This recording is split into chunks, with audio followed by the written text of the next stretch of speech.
Book 1, Chapter 3, concerning the depravity of mankind before the deluge and the deluge itself. Chapter 3. Now this posterity of Seth continued to esteem God as the Lord of the universe, and to have an entire regard to virtue for 7 generations.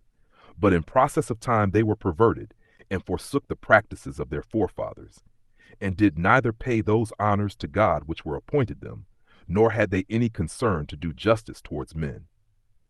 But for what degree of zeal they had formerly shown for virtue, they now showed by their actions a double degree of wickedness, whereby they made God to be their enemy. For many angels of God accompanied with women, and begat sons that proved unjust, and despisers of all that was good, on account of the confidence they had in their own strength. For the tradition is, that these men did what resembled the acts of those whom the Grecians called jaw giants. But Noah was very uneasy at what they did, and being displeased at their conduct, persuaded them to change their dispositions and their acts for the better. But seeing they did not yield to him, but were slaves to their wicked pleasures, he was afraid they would kill him, together with his wife and children, and those they had married. So he departed out of that land. Now God loved this man for his righteousness, yet he not only condemned those other men for their wickedness, but determined to destroy the whole race of mankind, and to make another race that should be pure from wickedness, and cutting short their lives, and making their years not so many as they formerly lived, but 120 only, he turned his wrath to their destruction.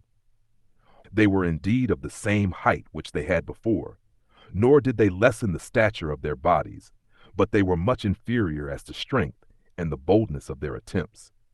For they were before notorious for their strength and the largeness of their bodies. Their faces also were terrible to behold, and they underwent great hardships, till they perished, both they and their virtues, for the sins they had been guilty of, nor could they escape the judgment of God. But Noah, being very uneasy at their actions, and seeing that they would not be persuaded to amend their ways, he left the country, and built an ark, after God had foretold to him that the world would be destroyed by water. This ark was made of a strong kind of wood, and was covered all over with bitumen, and had 3 stories, the height of each 30 cubits, but the length of it was 500 cubits, and the breadth 200 cubits. Now when Noah had entered into the ark, he and his wife and his sons and their wives, and all the creatures of all sorts, there came a great deluge of rain, the water pouring down in vast abundance, and it overflowed so greatly that it destroyed all those men who were not shut up in the ark, and it washed away the entire earth. But Noah alone was saved, for God took care of him on account of his righteousness. Now the ark rested on the top of a certain mountain in Armenia. It is said there remains the remains of this ark till this day, and that some part of this ship still remains, that they take off pieces of it, and make amulets for the averting of mischiefs.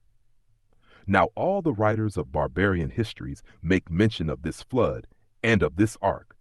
Among the Greeks, Berosus makes mention of it in his History of the Chaldeans, for when he has described the circumstances of the flood, he goes on thus: It is said there is still some part of this ship in Armenia, at the mountain of the Cordyaeans, and that some people carry off pieces of bitumen, which they take away, and use chiefly as amulets for the averting of mischiefs. Hieronymus the Egyptian also, who wrote the Phoenician Antiquities, and Nasias, and many more make mention of the same. Nay, Nicholas of Damascus, in his 96th book, has a particular relation about them, where he speaks thus: There is a great mountain in Armenia, over Minyas, called Baris, upon which it is reported that many who fled at the time of the deluge were saved, and that one who was carried in an ark came on shore upon the top of it, and that the remains of the timber were a great while preserved. This might be the man about whom Moses, the legislator of the Jews, wrote.